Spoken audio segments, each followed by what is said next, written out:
nom générique pour désigner quoi? Pour désigner des peuples aux besoins très très variés et qui ont comme unité, c'est pas une unité fondamentale, mais qui ont comme point commun d'être de manière aux besoins très divers des peuples métallurgiques. Et en effet, dans l'histoire, la question des peuples métallurgiques, de leur autonomie, de leur rapport avec d'autres types de peuples, me paraît quelque chose de fondamental. Leur rapport avec d'autres types de peuples, ça veut dire quoi? Ça veut dire évidemment les peuples impériaux d'une part, c'est-à-dire les peuples sédentaires, agriculteurs, travaillant eux-mêmes le métal. Mais sans doute, alors il faudrait distinguer toutes sortes de styles de métallurgie. C'est évident que les sédentaires impériaux ont une très très forte métallurgie.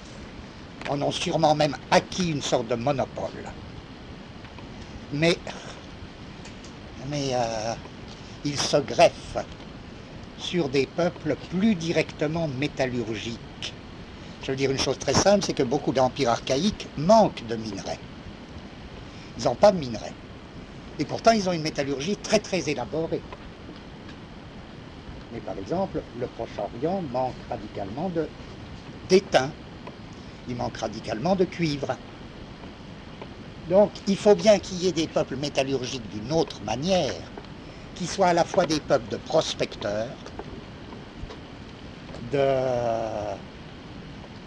d'extracteurs, et bien plus qui amènent le minerai dans les régions impériales.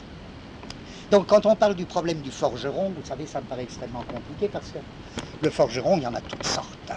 Il y a un forgeron intégré dans les empires, il y a des forgerons tout à fait différents de ça. Alors comment les distinguer? Je me dis, et c'est ce qu'on avait essayé de faire une année, je crois l'année dernière d'ailleurs, on avait essayé de distinguer des sortes d'espaces sociaux. Des espaces sociaux. Et on avait essayé de définir d'abord une espèce d'espace impérial qu'on appelait un espace strié. Un espace strié qui était à la fois l'espace de l'agriculture et l'espace de la sédentarité. Puis on avait vu que les peuples nomades, ils n'existaient qu'à condition de développer, de dérouler un type d'espace très très différent.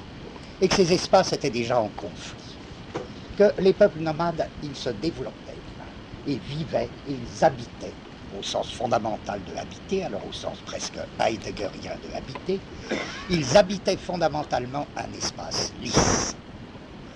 Et que la question, c'était pas tant le désert, la steppe, etc., mais si le désert, la steppe, et au besoin la mer, avaient beaucoup d'importance, ben, c'est parce que c'était des modèles de réalisation de l'espace lisse.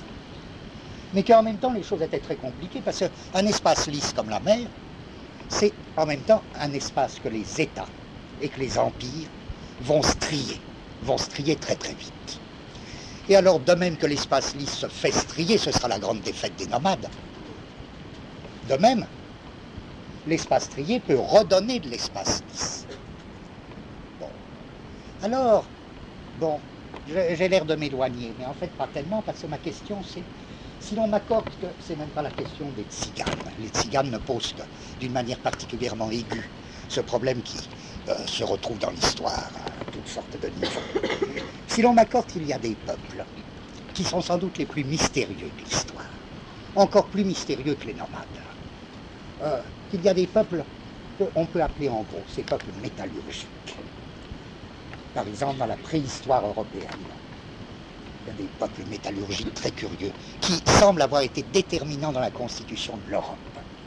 C'est ces peuples que les archéologues appellent Ovas Calice. Les peuples Ovas Calice, parce que dans leurs tombeaux, on a retrouvé, n'est-ce pas, on n'a même que ce point commun. On a des raisons de penser qu'ils sont racialement très très différents les uns des autres, mais bizarrement, ils ont comme une espèce de sigle commun qu'on retrouve dans tous leurs tombeaux, dans les endroits les plus divers. Ça va de l'Espagne, n'est-ce pas, à l'Europe de l'Est. Ils ont essaimé partout, ces peuples dits Ovas Calice. et c'est des vases en forme de calice. Bon. Eh ben, je veux dire, alors, qu'est-ce que c'est?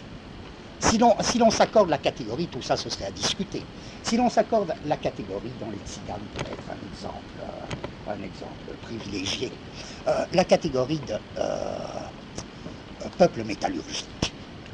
Si l'on dit si fort qu'ils se mélangent, tantôt avec les impériaux, tantôt avec les nomades, là, ça devient problème de politique à nouveau.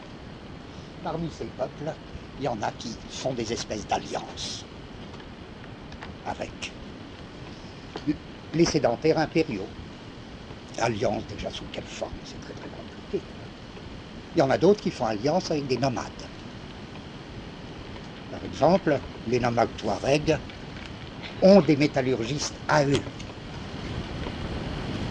Des métallurgistes à eux qui semblent très très curieux, puisque les recherches ethnographiques et les recherches archéologiques proposent des hypothèses toutes intéressantes, que ces métallurgistes alliés aux Touaregs, alliés aux anciens nomades Touaregs, pourraient être ou bien des colonies juives d'Afrique, des descendants de colonies juives d'Afrique, ou bien des descendants des croisés,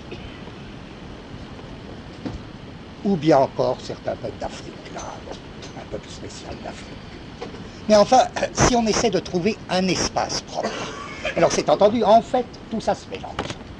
Vous avez des alliances entre nomades et sédentaires, entre métallurgistes et nomades, entre métallurgistes et sédentaires, impériaux. Mais l'important, c'est que ces alliances ne sont pas du tout du même type. Comprenez ce que ça veut dire? Il y a déjà un marché mondial. Dès la plus haute antiquité, il y a un marché mondial. Et avant tout, un marché mondial métallurgique. Évidemment, beaucoup plus métallurgique qu'agricole. Ce que la métallurgie amène, c'est la forme lingot. La forme lingot, elle est connue de toute antiquité. Et c'est quelque chose de fondamental. À mon avis, il faudrait montrer que la forme lingot, c'est pas la même chose, ni que la forme argent, ni la forme monnaie, ni la forme marchandise. Sans doute, c'est une marchandise. Mais le lingot, c'est la forme même du stock, avec possibilité de reprendre, de faire fondre, de refaire, avec l'idée d'un processus infini. On fera toujours refondre. Très importante cette forme lingot dans l'histoire. Donc il y a des caravanes qui amènent les lingots dans les empires, parce qu'eux, ils n'ont pas les minerais. Ils ont la métallurgie forte, ils n'ont pas le minerai. Donc ça suppose déjà, or le minerai, il n'aurait pas amené à l'état brut. Il y a toutes sortes de travaux, surtout dans le processus métallurgique, qui ne cesse pas de se travailler, de se défaire et de se retravailler. Alors ma question, c'est quels que soient les mélanges de fait dans l'histoire la plus ancienne, si on essayait de définir un espace proprement métallurgique, qu'est-ce que ce serait? L'année dernière, je proposais une idée très simple. Si on accorde en gros cette répartition, espace trié des empires archaïques, y compris la mer, ils strient la mer, les voies de navigation strient la mer. Espace lisse des nomades, soit nomades de désert, soit de steppe, soit même nomades de mer. Comment définir en revanche l'espace proprement métallurgique? Notre hypothèse c'était, oui, il y a un espace très très particulier qu'on appelait l'espace troué. Et l'espace troué, c'est quelque chose de très très curieux. C'est par là peut-être que je vais répondre à ta question plus précisément. L'espace troué, vous comprenez en quoi est-ce que c'est ça l'espace métallurgique? Je veux dire, là, c'est au niveau de, comment dire, de la phénoménologie la plus sommaire. Faire des trous. Le métallurgiste, pas le travailleur impérial qui reçoit le minerai, mais le prospecteur, l'extracteur, le forgeron, qui travaille le minerai pour le réduire à la forme lingot transportable, ou pour en tirer déjà des objets, pour le compte des nomades ou pour le compte des sédentaires. Et ben, il passe son temps à faire des trous dans l'espace. C'est un espace troué, ce qui fait évidemment beaucoup de difficultés. Supposez, là, il faut vivre les choses très puérilement. Un nomade dans son désert, chez qui on va faire des trous. Il n'aime pas ça forcément. Un sédentaire impérial, un agriculteur, chez qui on va faire des trous. Et, c'est pas simplement une aventure, c'est un conflit entre des espaces sociaux peu compatibles. Ils ne sont pas contents. Au besoin, il faudra toute la puissance de l'empereur pour que les prospecteurs métallurgistes fassent des trous ici et là. Parfois, ce qui arrive le plus souvent, c'est que les grandes ressources minières sont en dehors des limites de l'Empire. Alors là, bon, ils font leurs trous dans les montagnes, mais avec quoi? Un espace troué, je crois que dans l'histoire de l'humanité, c'est un des points les plus fondamentaux, les plus importants. Si je cherche, moi je vois que ceux-là, c'est pas suffisant. 3, on se dit c'est toujours embêtant, il ne faut jamais en rester à 3. Mais les 3 espaces sociaux de base, quel que soit leur mélange, leur mixité de fait, les mélanges dans lesquels ils entrent, ça me paraît l'espace lisse, l'espace strié et l'espace troué. Et il n'y a aucune raison de dire lequel est premier. Encore une fois, l'espace lisse n'est pas moins artificiel que l'espace strié. L'espace strié, ça implique déjà, il me semble, c'est le produit. C'est le produit, alors, c'est quoi? Non, ça mélange des tas de choses. L'espace, par exemple, l'espace forestier. Ça me paraît un espace strié de base. Pourtant, l'espace strié de l'Empire se fait par défrichement ou déboisement. Pourquoi? Parce que l'espace forestier, c'est un espace strié vertical, où il est très difficile d'assurer, l'équivalence des dimensions dans l'espace. Ce qu'apporte l'agriculture par rapport à l'espace forestier, c'est un espace strié dans toutes les directions, c'est-à-dire l'espace homogène. C'est ce que j'essayais de dire l'année dernière. J'y arrivais peut-être pas, il faut attendre un an pour arriver à le dire mieux. L'espace homogène n'est pas du tout du côté d'un espace lisse, c'est pas du tout un espace lisse. L'espace homogène est le produit abstrait ou la représentation abstraite de l'espace strié. L'espace homogène, c'est un espace strié dans tous les sens, dans toutes les directions, de telle manière qu'un striage vertical peut être rabattu sur l'horizontale et vous obtenez un quadrillage complet de l'espace. Dès lors, c'est un espace équivalent dans toutes ces directions, dès lors, c'est un espace strié. C'est la représentation abstraite de l'espace strié. Tandis que l'espace lisse, lui, il n'est absolument pas homogène. Pas du tout homogène. Au contraire, ce qu'il définit, c'est la variabilité des directions.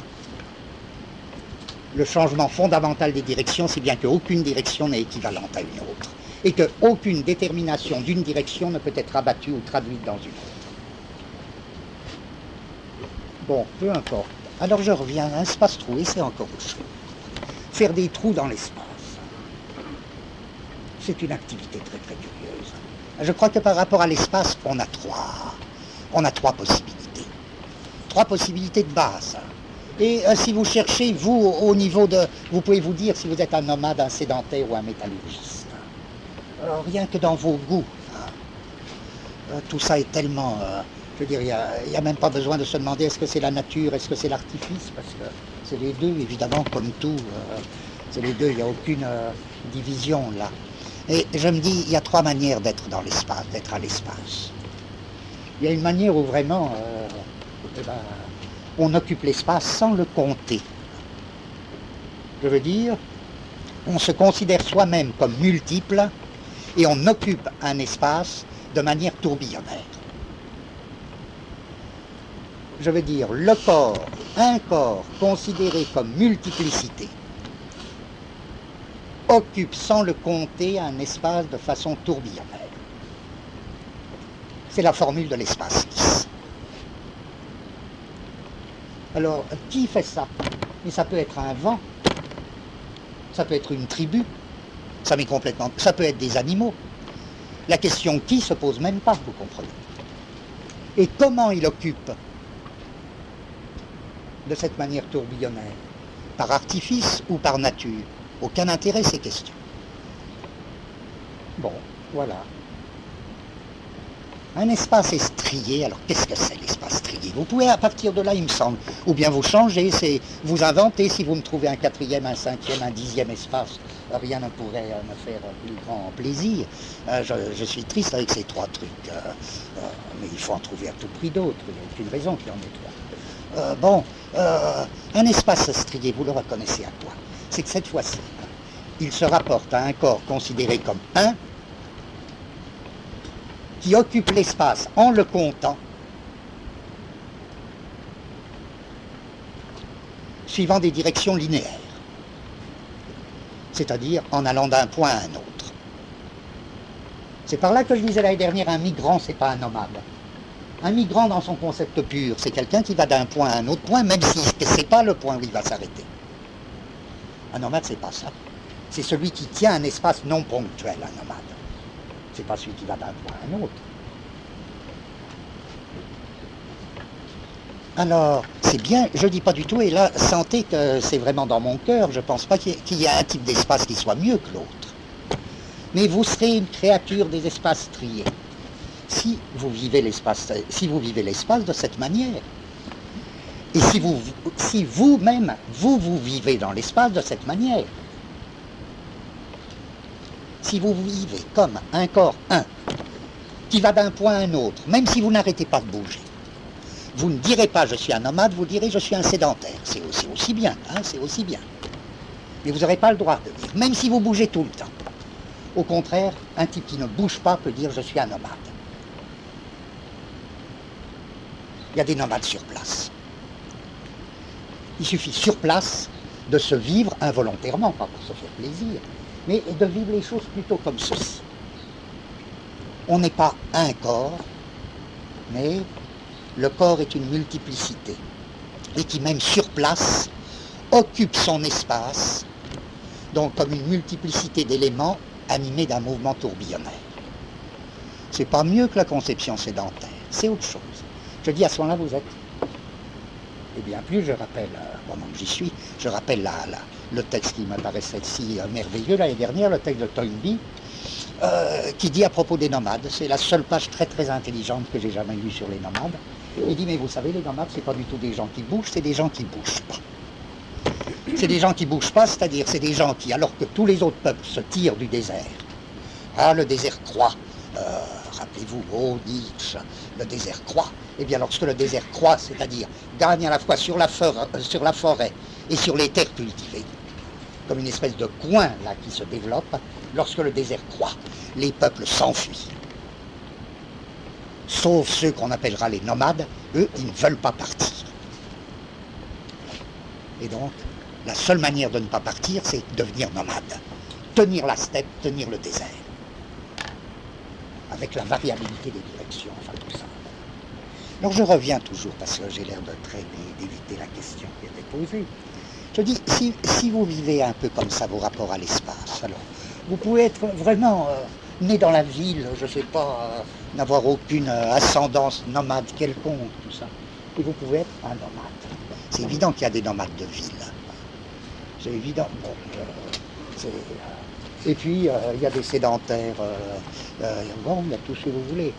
Alors, je dis, à quoi reconnaîtrez-vous que, même sans toucher à un bout de métal, vous êtes un métallurgiste? C'est pas difficile, oui. C'est l'espace des trous. Faire des trous dans l'espace. Alors, si c'est même pour trouver autre chose que de la métallurgie, vous pouvez vous le dire, même si vous le faites pour trouver autre chose que de la métallurgie, c'est que vous êtes en rapport avec quelque chose de métallurgique. Bien, alors, je veux dire d'où mon cœur se serre lorsque, par exemple, on pense à certaines interprétations psychanalytiques sur l'activité de faire des trous, où on ne voit pas très bien le lien avec vraiment ce qui est le plus important, ça va la constitution d'un espace. Or, qu'est-ce que c'est que ça? Faire des trous, c'est pas simplement faire du vide, hein. C'est trouver quelque chose qui existe dans les trous. Les trous, c'est pas un manque, c'est pas une absence. On appelle trou un certain type de réceptacle. C'est pour ça qu'il y a un terme fascinant dans le vocabulaire métallurgique de toutes les langues. En français, c'est gîte. Gîte. gîte, c'est bien ce qui est dans le trou. Alors un espace troué, c'est pas un espace où manque quelque chose, c'est un espace tel qu'est rendu possible la découverte de ce qu'il y a dans les trous. Et ce qu'il y a dans les trous, c'est quoi? C'est avant tout le métal. Ou c'est peut-être d'autres choses. Mais cette autre chose, s'il est vécu comme étant ce qui est dans les trous, aura un rapport quelconque avec le métal. Alors bon, je saute sur la musique métallique.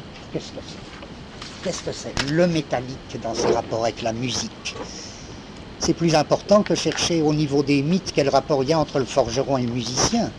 Parce que le rapport qu'il y a entre le forgeron et le musicien, la musique tzigane, à mon avis, on ne peut y comprendre quelque chose que si on passe par certaines hypothèses sur l'espace métallurgique. Or, je dis, comment vivent les peuples métallurgiques? Là, c'est très... avec les mêmes choses sommaires, je voudrais dire. L'habitation, l'habitat sédentaire, c'est quoi? L'habitat sédentaire, bon, c'est bien connu, sous quelque forme que ce soit. Il y a l'habitat forestier, il peut être même sédentaire, demi-sédentaire. Il y a l'habitat forestier. Il y a aussi l'habitat, bon, ah tiens, je me dis pour compliquer les choses. Mais en plus, les métallurgistes, ils vont avoir toutes sortes de franges communes, non seulement avec les sédentaires impériaux, non seulement avec les nomades, mais aussi avec les peuples forestiers. Et pourquoi? Pour des raisons très simples qui sont les rapports du métal et du bois. Pour faire fondre, il faut du charbon de bois. Le lieu de l'entreprise métallurgique, c'est la frontière des forêts, la frontière des bois, parce qu'il faut bien qu'ils en aient du bois. Si bien qu'au niveau de l'habitat même, on trouvera des formes mi-forestières, mi-métallurgiques. Alors, qu'est-ce que j'appelle? Bon, là, je parle de l'habitat sédentaire, à vous de... Ça va du palais à la maison. Qu'est-ce que c'est l'habitat métallurgique par excellence? L'habitat métallurgique par excellence, c'est le trou. Le métallurgiste et le peuple métallurgique, à mon avis, je crois, et je crois que ça doit être confirmé, c'est les grands peuples troglodytes. Et je crois que l'habitation troglodyte a été fondamentale dans l'histoire de l'humanité. Oh, qu'est-ce que c'est ça? Et actuellement, par exemple, des peuples aussi métallurgiques que ceux de la Turquie actuelle descend. La Turquie est truffée encore de ces espèces de villes troglodytes. Il faut être particulièrement sensible et comme ému, mais politiquement ému, de l'espèce de réactivation qui se produit, ou par exemple, mais j'ai pas assez de renseignements du tout là-dessus, vous savez que la Turquie actuellement, non seulement est un des pays les plus en crise et qui va prendre dans notre histoire actuelle, qui va prendre le relais des... ça va être le prochain pays où quelque chose de fondamental va se passer, je suppose. Eh bien, la Turquie actuelle présente, comme beaucoup d'autres pays d'ailleurs, d'immenses bidonvilles. Or, en Turquie notamment, mais je ne crois pas que ce soit le seul cas, il y en a aussi des cas en Amérique du Sud, je crois, en Turquie, il y a d'immenses bidonvilles troglodytes. L'habitation troglodyte des Tziganes. Je signale alors, pour revenir à la question précise, qu'un des plus grands spécialistes des Tziganes, et qui était professeur au Collège de France, s'appelle Bloch, B-L-O-C-H. Et il a fait, je précise tout ça parce que vous connaissez tous la petite collection de Sège, qui évidemment est très très inégale. Mais de temps en temps, il y a un chef-d'œuvre. Un chef-d'œuvre dans cette collection. Et c'est pas compliqué, c'est Bloch, qui je crois est vraiment un des hommes les plus profonds sur les Tziganes et les peuples métallurgiques, qui a fait le petit que sais-je sur les Tziganes. Or, il insiste beaucoup sur, il dit dès le début, dans mon souvenir, je n'ai pas relu le texte, mais je crois que c'est vrai, que mon souvenir ne doit pas être faux. Il me semble qu'il dit beaucoup dès le début, il y a des Tziganes sédentaires, il y a des Tziganes nomades. Et finalement, cette distinction n'est pas absolument pertinente, appliquée aux Tziganes. Ça m'intéresse beaucoup, vous comprenez, parce que c'est comme si, mais c'est lui qui sait, je pouvais dire, ah ben oui, il me donne raison. La distinction n'est pas pertinente, ça veut dire d'accord, il y a des tziganes sédentaires, il y a des tziganes nomades. Pourquoi elle n'est pas pertinente selon lui? Parce que de toute manière, ce qui compte, c'est les réunions des sédentaires et des nomades. C'est le système de communication entre les uns et les autres, les grandes réunions annuelles, etc. Et pourquoi? Parce que finalement, il y a quelque chose de plus profond pour eux. Ils ne sont sédentaires ou nomades que secondairement. Ce qu'ils sont avant tout, c'est troglodytes. Alors vous me direz, ben oui, mais à la limite, je peux très bien habiter une maison sédentaire, comme si c'était un trou, c'est-à-dire comme si c'était un gîte. Je peux, qu'est-ce que ça veut dire, habiter une maison comme si c'était un trou? Alors, je reprends mon histoire de forestier métallurgiste. Les cabanes de forestiers métallurgistes sont très fascinantes. Moi, c'est là-dedans que j'aimerais vivre. Je voudrais être un forestier métallurgiste. D'abord, c'est mieux parce que c'est moins spécialisé. Alors, vous comprenez, lui, il a une cabane. Alors là, il est vraiment forestier. La cabane, c'est la chose du forestier. Mais c'est une cabane enfouie dans la terre.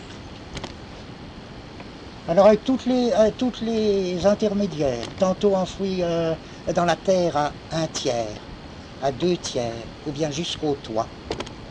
Vous me direz l'aération, l'aération elle est assurée, oui.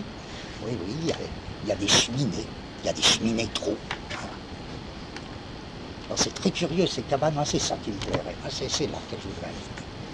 Alors demandez-vous, si vous voulez savoir votre manière d'être avec l'espace, il faut vous demander des choses comme ça, voyons, qu'est-ce que c'est? On pourrait faire un test, alors vous pouvez faire un palais à ce moment-là. Vous êtes du côté du despote, mais c'est pas mal, tout est bien. Si vous faites votre espèce de trou là, alors pensez, je ne sais pas si je l'avais cité l'année dernière, il y a un grand film, Eisenstein, La Grève. Dans La Grève, vous avez les images splendides d'un espace troué, fondamentalement. Vous savez, pour ceux qui se rappellent cette image, c'est un espace très beau, tout fait de trous. Et dans chaque trou, il y a une créature inquiétante, là, qui est plantée, qui sort à moitié. Là. Et la variété là, des positions des types qui sortent de leur trou, là, qui sont là comme une espèce de peuple qui sort. Là. Un peuple assez inquiétant. Alors, tous les thèmes y sont. Qui sort du trou?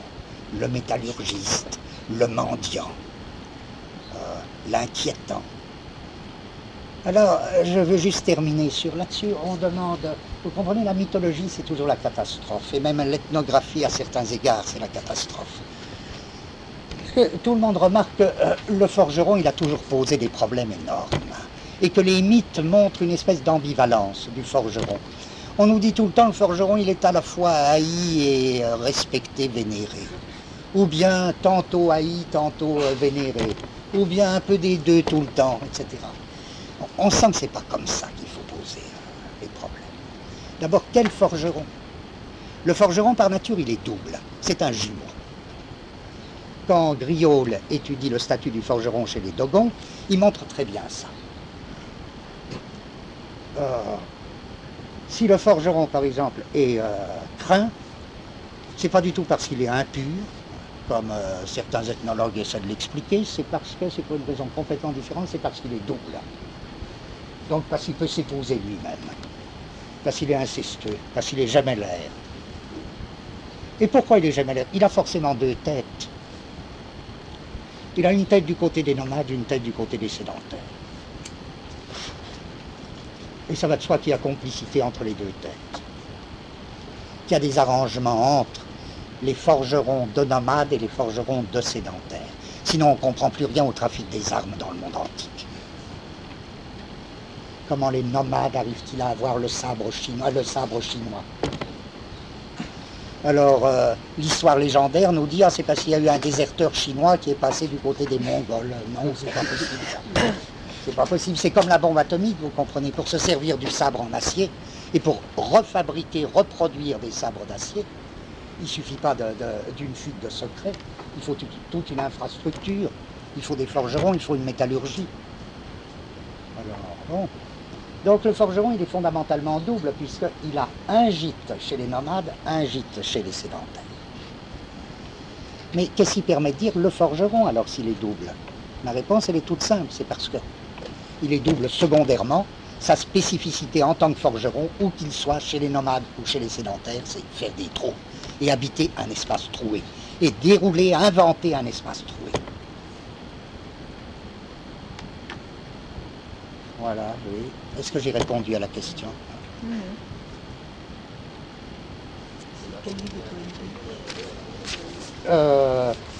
Toynbee, c'est son grand livre sur l'histoire. Hein.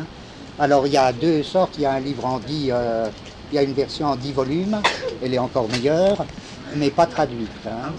Pas traduite, et il y a son gros résumé qu'il a lui-même fait, qui est traduit sous le titre L'Histoire, chez Gallimard.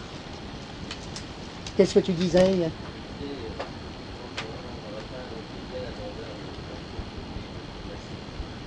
L'architecture des...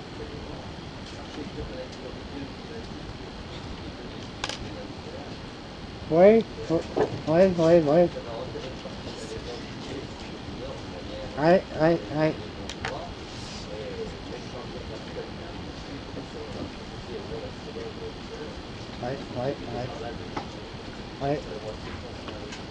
Oui, oui, oui. Oui. Je ne peux faire que des approximations.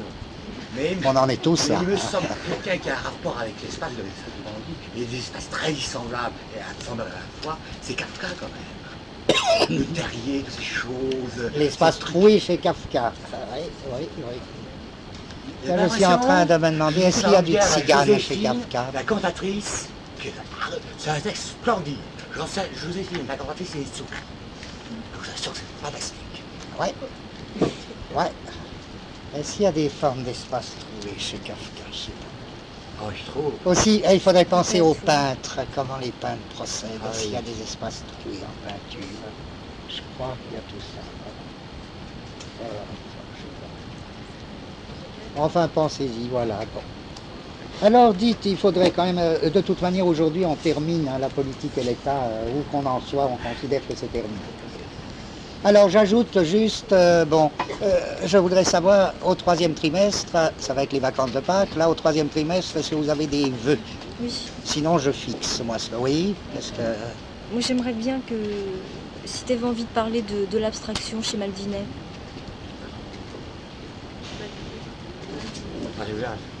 Et puis aussi, je sais pas si c'est vraiment intéressant, mais aussi sur la théorie des ensembles flous mathématiques. Ah oui, ça, oui, alors, ça, oui. Oui. En effet, là, toi, tu vas dans une direction qui est très possible qu'on fasse, que vous me proposiez, dans la mesure où je peux, dans la mesure de mes compétences, que vous me proposiez un certain nombre de thèmes qui intéressent certains d'entre vous et que moi je traite soit un thème en 2 séances ou en 1 séance. Ça, on peut faire ça. Alors, toi, tu dis, oui, une théorie des ensembles dits flous. Ça, oui, bon, c'est possible. Le thème de l'abstraction en peinture est d'après un auteur actuel qui s'appelle Henri Maldinet. J'aimerais surtout ça. Ouais, ça, on peut. Il y a d'autres choses, parce qu'il faut que j'y pense qu'on en passe. Non, pas Leibniz, pitié. Si, moi, j'aimerais assez faire... presque, ça permettrait de mettre au point 2-3 séances qui seraient une pure introduction à une lecture possible de Leibniz. Ça fait rien, ceux que ça intéresse pas, ils viendraient pas. Pour ceux que ça intéresse, alors je dis oui, voilà. On va faire ça. Donc, je me confie à vous pour le 3e trimestre. Et je ferai, au début, je ferai 2 ou 3 séances sur Leibniz. C'est ça. Alors, ceux qui suivraient ces séances à la rentrée, je leur demande, s'ils peuvent, c'est pas absolument indispensable, mais quand même, ce serait mieux. Leibniz, vous savez, c'est un auteur qui écrit des textes à la fois géniaux, mais une multitude de petits textes. Il multiplie les petits textes. Une grande partie de l'œuvre de Leibniz, c'est même des lettres. Ou bien alors des petits opuscules, comme on dit. Or, parmi ces petits opuscules, parmi les plus faciles à trouver, j'en cite 3, il suffirait que vous essayiez de parcourir un des 3. De l'origine radicale des choses, ces petits opuscules, plus ils sont petits, plus ils leur donnent des titres à lire. L'un s'appelle De l'origine radicale des choses. Un autre s'appelle, ça doit avoir, je sais pas, 20 pages. C'est pas dans le Leibniz qui est sorti en oublié, le roi Leibniz. Oh, certainement, si, oui. L'autre s'appelle monadologie, traité de monadologie. Non, oh, il fait 40 pages. Et un autre, c'est les principes de philosophie. Pardon, principes de métaphysique. Principes de métaphysique. Alors, pas question, je ne vous dis pas du tout, il faut lire les trois. Hein. Je vous dis rien, je fais appel à votre conscience professionnelle. Vaut mieux en lire un. Quand on part, c'est tellement beau. Alors, peu importe que vous ne compreniez pas. Hein. Je tiens beaucoup à ça. Non, c'est... La question, je vous assure, quant au texte de philosophie, la question, c'est pas du tout est-ce que vous comprenez. Parce que la question, c'est avant tout qu'est-ce qui vous convient là-dedans. Vous pouvez très bien sentir que quelque chose vous convient sans avoir encore compris. Voilà. Et vous ne comprendrez que si vous avez d'abord saisi quelque chose qui vous convient. Dans cette manière, c'est comme un peintre, il a son style. Là, si le style vous convient, c'est que vous avez quelque chose à faire avec. Bien. Alors, les petites feuilles jaunes pour l'UV, vous les prendrez à la fin et puis vous me les donnerez après, à partir de la rentrée, pour ceux qui veulent suivre. Donc, je termine très rapidement, parce qu'il y en a marre, tout ça, il y en a marre, je regrette ça. Toute cette histoire sur politique et État. Ah oui, on m'avait demandé de faire quelque chose sur l'idiot, c'est bien. Oui. Sur le thème de l'idiot, qui en effet est un thème très très important dans... Oui. Oh non, pas du tout. Qu'est-ce que c'est qu'un idiot? Ouais. C'est magnifique. Et pourquoi que les Russes ont pris ça, ont donné au personnage de l'idiot cette dimension, alors qu'il vient du christianisme, ce personnage. Il a fait Alors, ça? on n'est pas étudiant. Ah bon, là, alors. ça. Ah bon. Ah bon. Il a peut-être Ah pas bon? bien fait. Qui s'est mort. Ah non? Ah ben je savais pas ça. Ah ben dommage, un sujet. Ben s'il y en a déjà qui sont restés tout un semestre sur l'idiot, je veux dire les sujets sont si nombreux au monde, c'est pas la peine de se les prendre. Non, c'est pas que je dirais la même chose, mais c'est que... Enfin, non? Ah bon. Bon. Et toi tu as suivi? Ah. Eh ben tu dirais, Oui, on ferait un mélange. Hein? Enfin, on verra. Voilà, je signale donc pour enchaîner sur cette histoire politique et État, au point où nous en sommes que il y a matière dans le numéro d'hier de Libération, il y a un texte très intéressant, enfin pour nous, au point où on en était, qui est précisément quand je parlais du développement des formes de travail intérimaire, de sous-traitance, de travail précaire dans les pays du centre.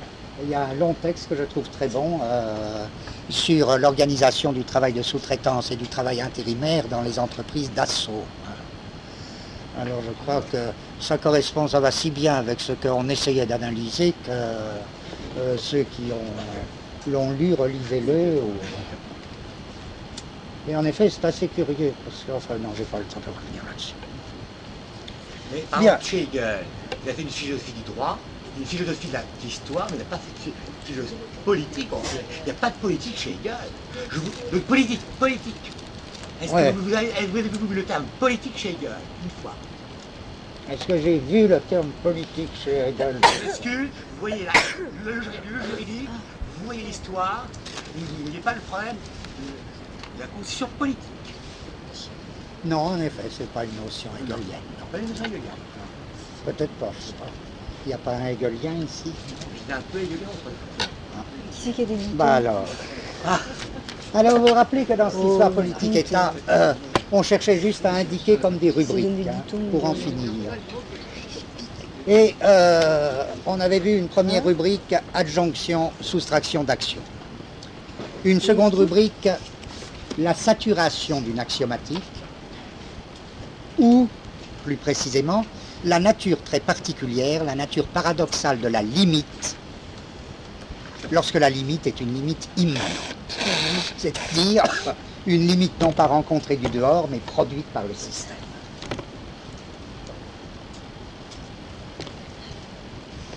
Troisième rubrique, on a vu la question des modèles de réalisation dans une axiomatique, à savoir les modèles de réalisation dans une axiomatique mondiale du capital étant les États eux-mêmes. D'où la question dans cette troisième rubrique, en quel sens peut-on dire que ces états, que les formes diverses d'états sont isomorphes ou non par rapport à l'axiomatique, avec dès lors toutes sortes de bipolarités, bipolarité entre les états du centre, seconde bipolarité entre état capitaliste et état socialiste bureaucratique, troisième bipolarité entre état du centre, état de la périphérie. Bon, on en était là. Je dis très vite quatrième rubrique.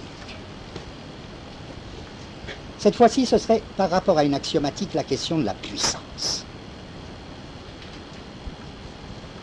Et d'où vient cette question de la puissance? Elle est très différente des autres, c'est pour ça que c'est des rubriques, mais encore une fois, il faut en ajouter, on peut en mélanger.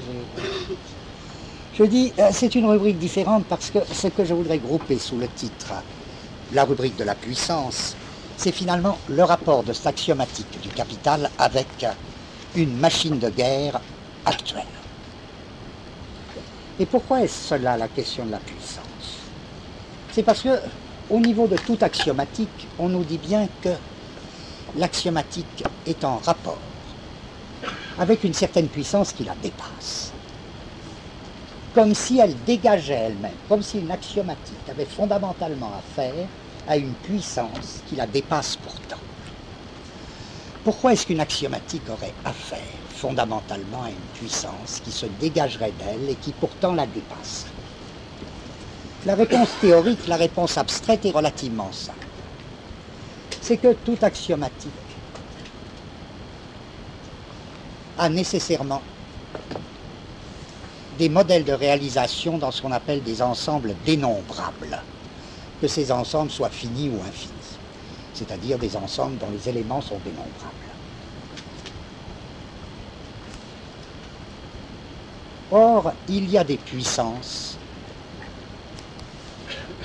qui renvoient à des ensembles non dénombrables. Exemple, l'exemple le plus simple, par exemple en mathématiques, c'est la puissance du continu.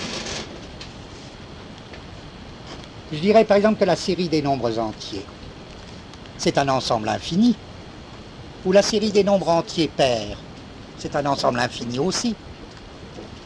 Mais c'est des ensembles infinis dénombrables. Tellement dénombrables que vous pouvez même dire que la série des nombres entiers est le double de la série des nombres entiers pairs. La puissance du continu, à savoir celle qui renvoie à l'ensemble des points sur une ligne, elle n'est pas dénombrable. Bon, supposons, comme ça fait l'objet de théorèmes dans l'axiomatique en mathématiques, supposons donc qu'une certaine puissance du continu échappe au traitement axiomatique et que pourtant d'une certaine manière la confrontation de l'axiomatique avec cette puissance soit comme inévitable, fondée dans l'axiomatique elle-même. C'est ça que j'appelle le thème de la puissance.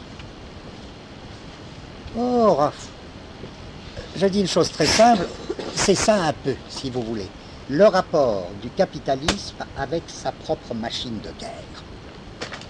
Il me semble dans les conditions actuelles, pas de tout temps. Tout se passe comme si la machine de guerre moderne, enfin tout ça c'est des hypothèses encore, c'est pas tellement. Ça me paraît plus on va, plus il est temps vraiment d'arrêter. Tout se passe comme si, oui, la machine de guerre moderne, c'est-à-dire, mettons depuis la Deuxième Guerre mondiale, depuis la Seconde Guerre mondiale, mais il y avait des principes avant, il y avait des prémices avant. Tout se passe comme si elle s'était d'une certaine manière autonomisée, mais d'une manière très spéciale, c'est-à-dire comme si elle témoignait d'une puissance de l'axiomatique qui pourtant débordait l'axiomatique elle-même. Qu'est-ce que ça veut dire? Vous vous rappelez toujours ces concepts de Clausewitz auxquels j'essaie de faire appel, parce qu'ils me paraissent très très éclaircissants pour comprendre quoi que ce soit au problème de la guerre. C'est que tout comme le capital, puisque ça on l'a vu la dernière fois, tout comme le capital, et c'est sans doute ça le lien le plus profond de la guerre avec le capital, tout comme le capital, la guerre a un but et un objectif. Et que les deux ne sont pas la même chose. et que le but de la guerre, c'est le but politique poursuivi par l'État ou les États qui font la guerre. Tandis que l'objectif, c'est l'objectif immanent de la guerre, ce que Clausewitz définit comme renverser ou anéantir l'adversaire. Je dis que pendant longtemps, on pourrait presque définir les guerres pré-capitalistes comme ceci, en disant que dans les guerres pré-capitalistes, le but et l'objectif reçoivent une espèce d'accord, une mise en accord variable et assez bien déterminée. À savoir, la guerre poursuit la guerre en tant que guerre, poursuit son objectif, renverser l'adversaire, sous la condition d'un but, à savoir, on renverse l'adversaire pour obtenir telle ou telle chose, par exemple, pour conquérir une province, pour gagner un marché économique, il y a déjà des guerres commerciales, etc., etc. Et renverser l'adversaire, ça peut vouloir dire toutes sortes de choses, ça dépend à quoi on identifie l'adversaire d'après le but. Tantôt renverser l'adversaire, ce sera détruire l'armée ennemie. Tantôt renverser l'adversaire, ce sera... C'est-à-dire qu'elle fonctionne comme ça. Le premier signe de... À ce moment-là, la machine de guerre est bien prise dans l'appareil d'État. En effet, l'objectif qui renvoie à la machine de guerre est subordonné au but politique qui renvoie au but politique de l'État qui fait la guerre. Qu'est-ce qui s'est passé lorsque la guerre a tendu à devenir totale? Je crois que l'on peut assigner en effet une tendance à la guerre totale dès le moment où le capitalisme s'empare de la machine de guerre et lui donne un développement matériel fondamental, puisque c'est même par là que les nomades, qui jusque-là étaient la machine de guerre autonome, c'est par là que les nomades vont être dépossédés et périr. Et bien, ce qui se passe, c'est que lorsque la guerre tend à devenir totale, en même temps, l'objectif et le but, il me semble, tendent à entrer dans une espèce de rapport de contradiction. Il y a une tension entre l'objectif et le but. Pourquoi? Ça se voit déjà avec Napoléon. Les grands éléments de la grande première mise en place d'une guerre totale, c'est évidemment les guerres napoléoniennes. Tout le monde le dit, c'est une banalité. Ça ne s'arrangera pas. La seconde grande étape d'une guerre totale, c'est la guerre de 14-18. La troisième grande étape de la guerre totale, c'est le fascisme. Et qu'est-ce qu'il y a de commun à ces trois étapes? C'est finalement, je crois, la déclaration d'une espèce de tension, de contradiction entre le but politique et l'objectif guerrier. Pourquoi? Parce qu'à mesure que la guerre devient totale, l'objectif, à savoir, suivant le terme de Clausewitz, renversement de l'adversaire, ne connaît plus de limite. L'adversaire ne peut plus être identifié à la forteresse à prendre, à l'armée ennemie à vaincre. C'est le peuple entier et l'habitat entier. C'est le peuple ennemi entier, en même temps que du côté du pays, de l'autre pays qui mène la guerre, qui fait la guerre. C'est le peuple entier qui est convié. Donc, l'objectif, renverser l'adversaire, devient tel que l'adversaire ne peut plus être identifié, assimilé à quelque chose de déterminé, mais devient la totalité du peuple ennemi, la totalité de l'habitat ennemi. À ce moment-là, autant dire l'objectif devient illimité. Et c'est ça la guerre totale. Vous voyez, c'est pour ça que les contresens qu'on fait parfois sur Clausewitz reposent sur un point très précis. Lorsque Clausewitz définissait l'objectif de la guerre par anéantissement de l'adversaire, certains trop hâtivement disent « Ah ben Clausewitz, c'est le créateur du concept de guerre totale ». Pas du tout. Anéantir l'adversaire, c'est ce que Clausewitz appelle non pas guerre totale, mais guerre absolue. Et guerre absolue clausewitzienne, ça n'a rien à voir avec la guerre totale. Puisque la guerre absolue clausewitzienne, à savoir l'objectif, renverser ou anéantir l'adversaire, reçoit une figure variable d'après ce à quoi l'adversaire est identifié. Renverser l'adversaire, ça peut être encore une fois prendre une forteresse et puis c'est tout. Mais la guerre devient totale lorsque le renversement ou l'anéantissement porte sur la totalité du peuple ennemi et la totalité de l'habitat. À ce moment-là, l'objectif devient illimité. Pourquoi? C'est sans fin. Et je rappelle les textes qui me paraissent les meilleurs d'analyse du fascisme, mais d'une certaine manière, c'était déjà évident pour Napoléon. Lorsque, par exemple, Hannah Arendt ne cesse pas de dire ça dans son livre sur le totalitarisme, alors peu importe que pour elle, elle identifie totalitarisme et fascisme, mais ce qu'elle dit, à mon avis, ne vaut que pour le fascisme, et pas du tout pour le totalitarisme. C'est évident que le fascisme, on ne peut le définir que comme ça. Pas par un appareil d'État. L'appareil d'État, ça, elle le montre très bien dans l'analyse des institutions fascistes. C'est une espèce de façade. C'est une espèce de façade. C'est un bureau derrière lequel il y a toujours un autre bureau. Ce qui définit fondamentalement le fascisme, c'est le déclenchement d'un mouvement qui n'a pas d'autre fin que le mouvement. C'est-à-dire l'objectif illimité. Un mouvement qui n'a pas d'autre fin que le mouvement. Donc, qui n'a pas d'autre fin que sa propre accélération. C'est précisément le mouvement de la destruction absolue. Alors ça, c'est très très important dans le livre de Hannah Arendt. Ça a été traduit en français sous le titre, je crois, Le totalitarisme au seuil. Et ça recoupe tout à fait les analyses de Virilio sur l'État fasciste. Ça recoupe aussi des textes des lieutenants de Hitler ou de Hitler lui-même quand ils invoquent un mouvement sans destination ni but. Le mouvement sans destination ni but, c'est le mouvement de la destruction pure, c'est-à-dire c'est le mouvement de la guerre totale. Alors je dis juste à ce moment-là, il y a comme une espèce d'autonomisation de la machine de guerre par rapport à l'appareil d'État. Et c'est vrai que le fascisme, c'est pas un appareil d'État. Bien plus, je dirais, pour compliquer les choses, mais ça va trop de soi. Il ne suffit pas que des militaires prennent le pouvoir quelque part pour qu'une machine de guerre s'autonomise. Dans les régimes totalitaires, à proprement parler, c'est souvent les militaires qui ont le pouvoir. C'est pas du tout un régime machine de guerre, pas du tout. Au contraire. C'est un régime totalitaire au sens où on a dit l'État minimum.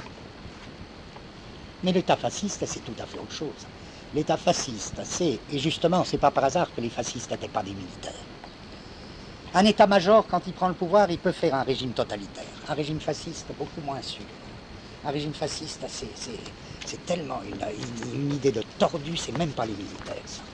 L'état-major allemand, il a été, finalement, il aurait bien voulu le pouvoir, mais justement, Hitler l'a devancé. Alors, il y a pu y avoir tous les arrangements qu'on voulait. On ne peut pas dire que le fascisme soit une émanation de l'état-major allemand. C'est l'émanation de quelque chose de tout à fait autre. Or, c'est là qu'on voit une machine de guerre qui s'autonomise par rapport à l'État. D'où l'idée très bonne de Virilio, encore une fois, l'État fasciste, c'est un État suicidaire. Bien sûr, il s'agit de tuer les autres, mais on considérera sa propre mort, et c'est ça le thème vraiment fasciste de Vive la mort, on considérera sa propre mort comme le couronnement de la mort des autres. Ça, vous le trouvez, ça, en effet, vous le trouvez dans tous les fascismes. Le totalitarisme, c'est pas ça du tout. C'est beaucoup plus, comment dirais-je, c'est beaucoup plus petit bourgeois, le totalitarisme. C'est beaucoup plus conservateur. Enfin, peu importe, on a déjà vu tout ça. Je dis, tout ça, c'est un peu pour répondre à une question qui, d'une certaine manière, avec le recul des années, nous paraît de moins en moins évidente. Pourquoi diable les États-Unis ont-ils préféré s'allier à la Russie de Staline, à l'URSS stalinienne, plutôt que s'entendre avec Hitler? On se dit, après tout, une fois que c'est fait, on se dit, bon, c'est pas tellement évident au début. Ça n'a pas été tellement évident, même au niveau des Alliés, au niveau de l'Angleterre et de la France. Hein. Tout le monde sait à quel point il y avait un schéma politique intéressant, à savoir on lâchait l'Allemagne fasciste sur la Russie. C'était intéressant ça. Bon, ça aurait pu se faire. À la question pourquoi finalement ce qui l'a emporté, ça a été la tendance à une alliance avec le régime stalinien plutôt qu'avec le régime hitlérien. Je crois que la réponse est relativement simple. C'est que les Alliés ont dû avoir, je suppose, l'impression assez vite que dans le régime fasciste, il y avait autonomisation d'une machine de guerre qui finalement était à la limite incontrôlable par le capital. Je suppose, hein, c'est une hypothèse comme ça, une hypothèse très ce serait une hypothèse peut-être idiote. Et que finalement, le régime stalinien ou le régime socialiste bureaucratique était capable de donner au capital une sécurité et des garanties beaucoup plus intenses. Si vous voulez, c'est affreux à dire, il me semble, mais ce qui est affreux à dire, c'est que dans des mouvements fascistes, il y a un caractère de masse dont les pays capitalistes devaient se méfier beaucoup. Une espèce de mouvement de masse, de mouvement d'appel à une espèce de on tuera le monde et puis on se tuera après. Il y a quelque chose, il y a une espèce de machine là, de mouvement pour le mouvement. Et un des points les plus forts dans le livre de Hannah Arendt, c'est lorsqu'elle montre que plus les nazis voyaient qu'ils allaient perdre la guerre, ils le sentent très vite, bien loin que ce soit pour eux un motif d'arrêter ou de modérer le mouvement, c'est un motif de le précipiter. Ils ne peuvent durer, ils ne peuvent repousser l'issue, à savoir la perte de la guerre, qu'en accélérant la guerre. Ils ne peuvent pas faire autrement. Si cette hypothèse est juste, ben je crois que c'est ça la raison la plus profonde pour laquelle les Alliés ont fait l'alliance. Avec le régime stalinien et pas avec le régime. Parce qu'à d'autres égards, ça leur aurait beaucoup plus plu de faire l'alliance avec le régime nazi. Donc voilà cette situation très très curieuse, où l'objectif de la guerre, quand la guerre devient totale, l'objectif de la guerre devient illimité et entre à ce moment-là en conflit avec les buts politiques qu'un appareil d'État jusque-là poursuivait à travers la guerre. Comment lever ce conflit? Ben, en effet, c'est ce qu'on disait, c'est ce que Virilio, il me semble encore une fois, analyse si bien, quant à la machine de guerre actuelle. Là où les fascistes aussi n'étaient que des précurseurs, là où les nazis n'étaient que des précurseurs, c'est que ils avaient constitué comme une espèce d'autonomie de la machine de guerre, avec tout un régime d'économie subordonné à cette machine de guerre, subordonné à l'armement, etc. Ils avaient fait tout ça. Mais ils avaient encore besoin que cette machine de guerre s'effectue dans des guerres. En d'autres termes, ils gardaient quelque chose de la vieille formule, à savoir la guerre sera la matérialisation de la machine de guerre. Alors ce que je dis est très sommaire à force d'essayer de tailler des notions, des concepts. Je ne veux pas dire qu'aujourd'hui ne soit pas comme ça. La machine de guerre aujourd'hui, ben, c'est évident, elle poursuit aussi des guerres. Elle a aussi besoin. C'est évident. On le voit tout le temps. Et je dis que quand même il y a quelque chose qui a changé, elle n'en a pas besoin de la même manière.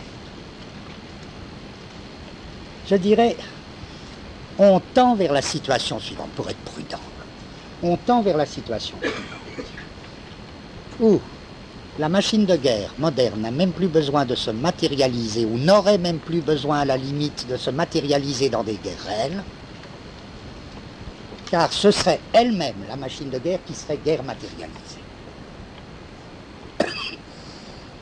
En d'autres termes, la machine de guerre n'a même plus besoin d'avoir pour objet des guerres, puisqu'elle découvre son objet dans une paix de la terreur. Elle a conquis son objet le plus ultime, adéquat à son caractère total, à savoir la paix. Ce qui implique quoi? Évidemment, ce qui implique toutes les visions catastrophiques, apocalyptiques d'aujourd'hui. Alors ne me faites pas dire qu'il n'y a plus de guerre. Bien sûr, il y a encore des guerres, mais ces guerres sont devenues des parties de la paix elles-mêmes. Et qu'est-ce qu'a voulu dire le concept de guerre froide, sinon ça? Le concept de guerre froide a signifié, il me semble, explicitement, l'état d'une machine de guerre qui, pour des raisons quelconques, ne tendait plus à se matérialiser, sauf par accident toujours possible, disait-on, ne tendait plus à se matérialiser dans une guerre réelle, mais était en elle-même et par elle-même une guerre matérialisée, ce qui faisait dire déjà à beaucoup d'auteurs américains depuis très longtemps, mais la Troisième Guerre mondiale, nous y sommes, elle a déjà commencé. D'où toutes les remarques de Virilio à cet égard me paraissent justes lorsque Virilio assigne et donne les caractères suivants. Cette nouvelle machine de guerre que j'appelle la puissance, donc. Voyez son rapport avec le capitalisme. À la fois comment le capitalisme ne la contrôle pas et comment en même temps le capitalisme est en rapport fondamental avec elle, en rapport de confrontation fondamentale avec elle. Ben, les caractères signalés par Virilio, encore une fois, c'est cette machine de guerre-là prend pour objet la paix et non plus la guerre. Dès lors, c'est tout le thème de l'ennemi, deuxième trait, c'est tout le thème de l'ennemi qui change. L'ennemi devient l'ennemi quelconque. Et là, c'est vraiment une notion axiomatique, celle de l'ennemi quelconque.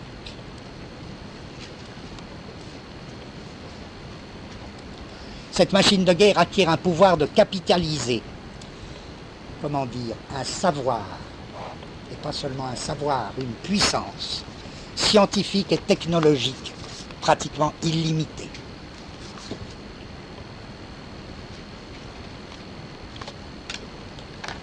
D'où la tendance à ce que les distinctions même entre la guerre et la paix s'atténuent, tendent à disparaître.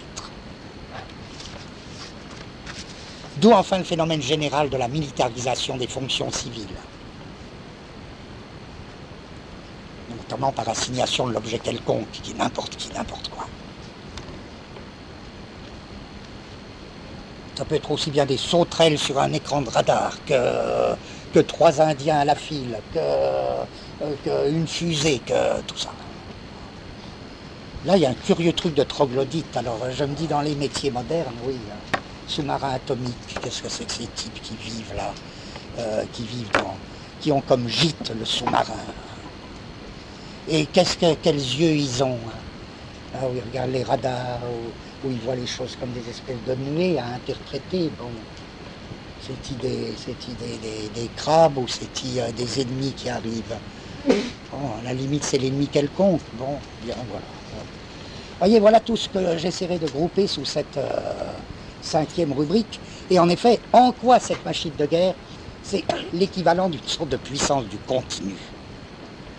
C'est qu'au niveau de cette machine de guerre, et là je pense encore une fois à des textes de Paul Virilio qui expliquent ça, qui développent ça très très bien, c'est que tous les points de l'espace, si distants qu'ils soient, sont mis en contact.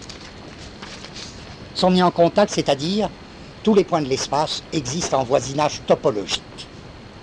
Si distants soient-ils physiquement et géométriquement, ils sont en voisinage topologique. C'est ce qu'on appelle l'âge de la guerre nucléaire. Or, c'est évident que si la guerre nucléaire nous est présentée comme une espèce de limite d'apocalypse, etc., c'est presque au sens. Il faudrait confronter, si vous voulez, ma rubrique 4, la puissance, et la rubrique 2, saturation. Puisque l'apocalypse de la guerre nucléaire, c'est exactement la limite, ça correspond tout à fait à la limite de notre autre registre, du registre 2, concernant la saturation. C'est une limite immanente. Si elle prend l'aspect apocalyptique, c'est parce que, d'une autre manière, en deçà de la limite, elle s'exerce comme telle déjà. Elle s'exerce entièrement comme telle, elle ne cesse pas de repousser sa limite. Mais en même temps, c'est elle qui trace la nouvelle carte du monde, qui en effet est une carte qui n'est plus du tout une carte géographique, mais une carte topologique. Avec mise en contact des points les plus éloignés. Bon, voilà. Alors, ça marche très bien. Ouf, quelle heure il est? Je vais peut-être être forcé d'arrêter avant. Quoi? Midi moins... Ah non, bon. Alors, bon. Alors, à ce point, il semble que tout aille pour le pire. On se dit, on a beau regarder nos registres, si vous êtes nos articles. Article 1, ben, c'est pas fameux. Si on a le choix entre totalitarisme et social-démocratie, c'est pas la joie. Article 2, la saturation, cette espèce de limite sournoise là, qui s'éloigne à mesure qu'on s'en approche et qui est sécrétée par le système. C'est pas gai, c'est pas... L'isomorphie des États comme modèle de réalisation d'une même axiomatique, c'est désespérant tout ça. La puissance d'une machine de guerre de ce type qui a même plus besoin de guerre parce qu'elle est elle-même guerre matérielle, guerre matérialisée, c'est encore plus triste. Hein. Donc c'est pour ça que j'avais prévu la possibilité qu'on aille se coucher là, si l'heure avait été. Mais maintenant, il reste évidemment, c'est beaucoup plus dur, les articles susceptibles de nous apporter l'espoir. Et bien vous voyez, ça c'est... j'ai presque l'impression, là j'ose pas vous dire parce que c'est à vous de fabriquer vos espoirs. Alors j'essaie juste de dire, bon, voilà, je vous dis, vous comprenez, encore une fois, tout ce qu'on a essayé de faire là, ça avait une règle très très modeste. C'est pas parce qu'on essaie, je ne crois pas, en tout cas moi je ne suis pas doué pour, c'est pas parce qu'on essaie de penser mondialement qu'on est plus prétentieux que local. C'est évident que les problèmes politiques aujourd'hui, ben, ils sont mondiaux. Hein. C'est pas plus dur de penser mondialement qu'au niveau de son village. Hein, parce que, encore une fois, c'est un des points là, il faut rendre hommage à Régis Debray sur ce point, parce que je crois qu'il est un des seuls à le rappeler avec obstination. Ça ne veut vraiment rien dire de parler de l'Europe aujourd'hui si on ne tient pas compte des économies sujettes, de tout ce que les régimes européens supposent comme asservissement du tiers-monde, asservissement, etc. Et tous les problèmes, quels qu'ils soient, des problèmes d'école en France, renvoient à des déterminations mondiales. C'est trop évident, ça. Donc penser mondialement, c'est même pas un effort particulier. Alors, je dis, moi je propose un 5e article, comme ça. 5e article, toujours dans mon souci d'insister sur ce parallélisme axiomatique ou cette coprésence axiomatique capitalisme, je dirais, ben, chacun sait, vous vous rappelez, on l'avait vu quand on s'était intéressé à ce que c'est qu'une axiomatique en sciences, justement pour pouvoir arriver à ce tableau. J'avais insisté là-dessus, c'est que une axiomatique ne se confronte pas seulement à une puissance supérieure, du type puissance du continu, ça on vient de le voir, mais elle se confronte aussi à des types de propositions très particulières que les axiomaticiens ont appelées, contraints et forcés, des propositions indécidables. Alors c'est ça, c'est la première petite chose d'espoir pour moi, c'est que l'axiomatique capitaliste, ou le capitalisme comme axiomatique, ne cesse pas d'engendrer des propositions indécidables. Et des propositions indécidables, on va voir ce que c'est. C'est pas du tout des propositions devant lesquelles on reste comme ça, en se disant, ah bon, qu'est-ce qu'on va faire? C'est des propositions qui sont l'objet direct de toutes les entreprises, je ne dis pas le triomphe certain, mais qui sont l'objet direct de toutes les entreprises et de toutes les positions révolutionnaires. En effet, qu'est-ce que c'est alors dans ce misérable parallèle? Qu'est-ce que c'est dans une axiomatique, les propositions indécidables? Supposez que dans une axiomatique quelconque, vous vous heurtiez, pour des raisons, peu importe, j'ai essayé de les dire très brièvement, je ne reviens pas là-dessus, vous vous heurtiez à des propositions dont vous ne pouvez pas démontrer qu'elles soient vraies ni fausses. Des propositions qui concernent ce domaine et vous ne pouvez pas démontrer qu'elles sont vraies ni fausses. Elles appartiennent au domaine et il y a indémonstrabilité. Très embêtant, car ces propositions ne sont pas des axiomes et ce ne sont pas non plus des théorèmes, puisque un théorème, c'est fondamentalement une proposition dont vous démontrez qu'il est vrai ou qu'il est faux en raison des axiomes de l'axiomatique correspondante. Et en fonction des axiomes, là, en fonction des axiomes de l'axiomatique correspondante, vous ne pouvez pas. La proposition est indécidable. Or, être vrai ou faux, ça semble être une exigence de tout savoir ou de toute compréhension, bien connue sous le nom de tiers exclus. À savoir, une proposition est vraie ou non vraie. ou entre le vrai ou le non vrai, il n'y a pas de tiers. Une proposition indécidable, je dirais qu'elle fait l'objet d'un tiers inclus. Si bien que ma 5e rubrique, je peux l'intituler, ou mon 5e article, je peux l'intituler, là, par rapport à l'axiomatique du capital, le tiers inclus ou les propositions indécidables. Ben, qu'est-ce que ce serait? Et je dis qu'encore une fois, les propositions indécidables, elles ne sont que très relativement indécidables, puisqu'elles font l'objet ou elles constituent la matière de toute entreprise, donc de toute décision révolutionnaire. C'est précisément le fait qu'elles soient indécidables par rapport à l'axiomatique qui les fait appartenir à un tout autre système que l'axiomatique. Et être justiciable de tout autre procédé que ceux de l'axiomatique du capital. Alors l'axiomatique du capital, il pourra toujours essayer de les traiter, je dis, il pourra toujours essayer de constituer des axiomes qui renvoient à ces propositions. Oui. Ou bien, une autre manière dont il pourrait les traiter, et ça expliquerait peut-être cette histoire un peu obscure de la puissance qu'on vient de voir tout à l'heure, c'est l'extermination. Leur appliquer la puissance de destruction qui ferait que leur objet n'existerait plus. Mais voilà que pour des raisons ou pour d'autres, les deux procédés par lesquels l'axiomatique pourrait récupérer ses propositions indécidables ou tiers inclus ne marchent pas.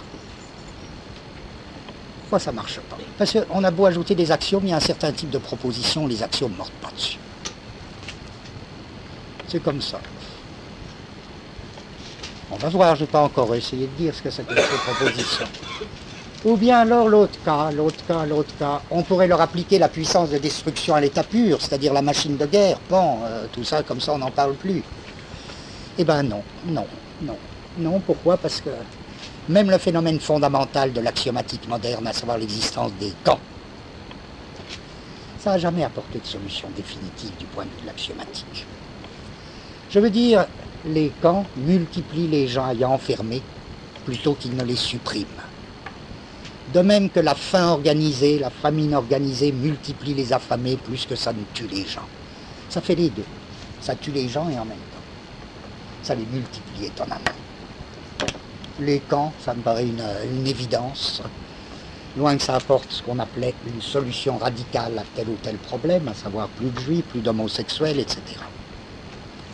Bizarrement, ça fait essaimer les victimes.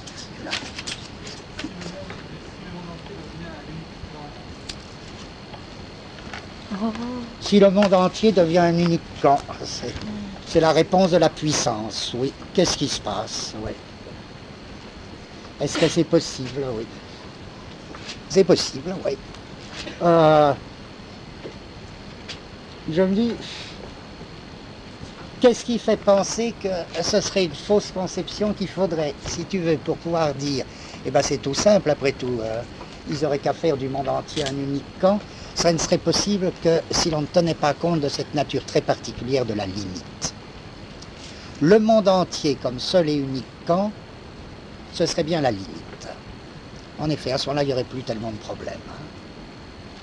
Mais il se trouve que tout le mécanisme de la limite, du point de vue de cette axiomatique du capital qu'on vient de voir, c'est une limite qui ne cesse pas d'être produite pour être en même temps perpétuellement repoussée.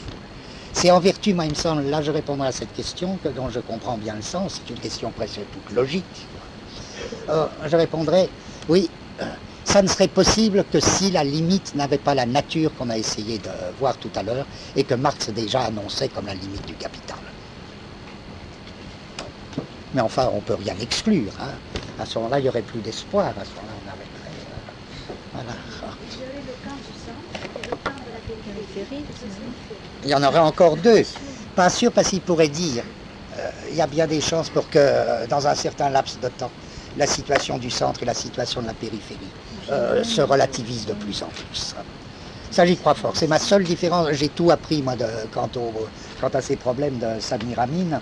Mais ma seule différence, ce qui ne me convainc pas dans la thèse de Samir Amin, c'est que les actuelles différences de la situation tiers-monde et la situation centre, dans la grande opposition centre-périphérie telle qu'il en brosse le tableau politique et économique, elle me semble s'estomper de plus en plus ou être appelée à s'estomper.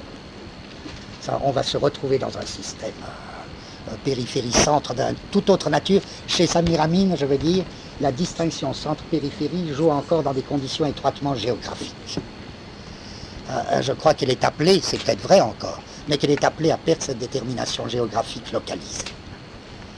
Alors ce que je veux dire, c'est si donc on suppose bon, je veux dire, arrivons-en à la question quand même importante. Alors qu'est-ce que c'est ces propositions indécidables, ou plutôt sur quoi portent-elles?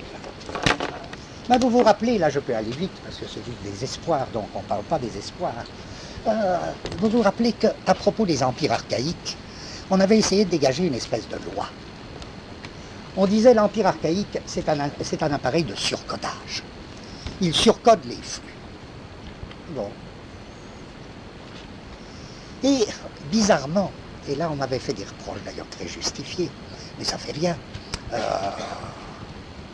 on avait essayé de dégager un mouvement, un vecteur.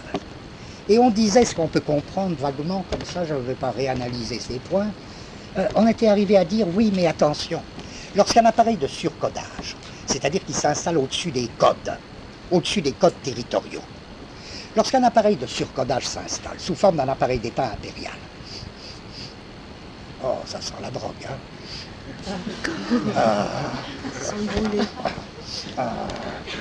J'ai eu une bouffée, hein.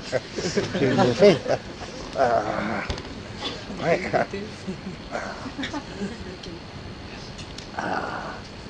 Oui. Alors, eh bien, oui. Quand un appareil de surcodage s'installe, hein, eh bien, autant, sans doute, il surcode les flux. C'est-à-dire, aux codes territoriaux, il ajoute un autre code qui est le surcode impérial. Et on disait, mais par là même, il va susciter quelque chose d'absolument nouveau, à savoir comme une sorte de fluxion des flux décodés. Il ne surcode pas les flux codés sans faire couler aussi des flux décodés qu'il suscite lui-même. Et on avait essayé de l'analyser au niveau précis de comment se forme la propriété privée dans l'empire archaïque. Si vous vous rappelez ça, je veux dire, c'est pas le même vecteur et pourtant il lui ressemble beaucoup. Celui que je voudrais proposer maintenant. En effet, il ne s'agit plus des empires archaïques, il s'agit de l'axiomatique du capital.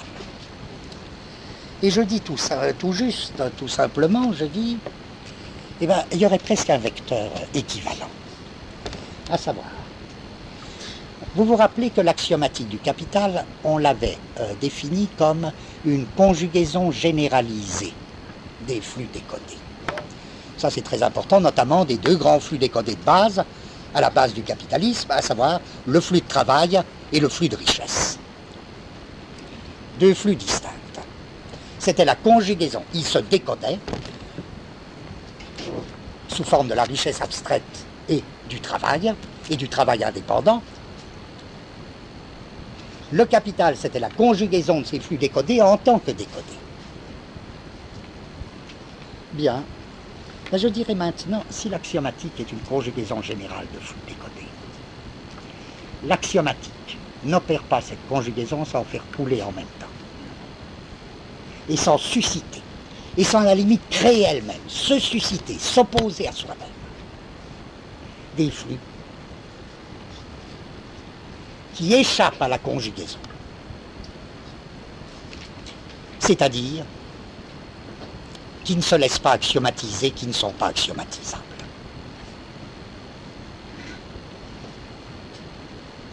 Qu'est-ce que c'est les quatre grands flux rebelles? Il n'y a qu'à voir les déclarations des grands capitalistes, ils le disent tout le temps, par exemple le discours de McNamara à la Banque mondiale, tout ça, ils reviennent tout le temps là-dessus, les quatre grands flux, n'est-ce pas, qui sont vraiment de nature indécidable du point de vue de l'axiomatique capitaliste, c'est flux de matières premières, flux de matières alimentaires, flux de population, flux d'urbanisation bidonville. Il faut s'entendre, en quel sens ils ne sont pas contrôlables.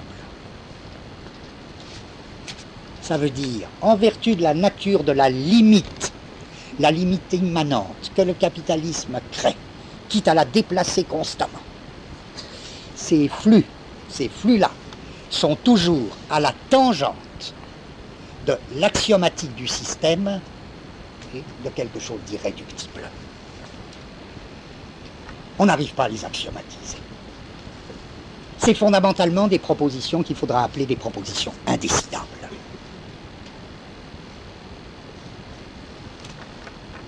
Pourquoi? Parce que c'est le système du capital qui les produit, c'est lui qui les produit exactement comme la faim au Brésil, telle qu'on l'a vu d'après Linhart la semaine dernière. C'est le système qui les produit, mais qui les produit comme sa propre limite. Il est produit comme sa propre limite, si bien que il résiste à l'axiomatisation. Alors là, il y a vraiment quelque chose d'indécidable. Qu'est-ce que ça va dire, ça? Il y a quelque chose d'indécidable en quel sens? C'est qu'à ce moment-là, le capitalisme ne peut les récupérer perpétuellement que par des espèces de bons. On l'a vu, c'est l'espèce de formule, c'est la loi.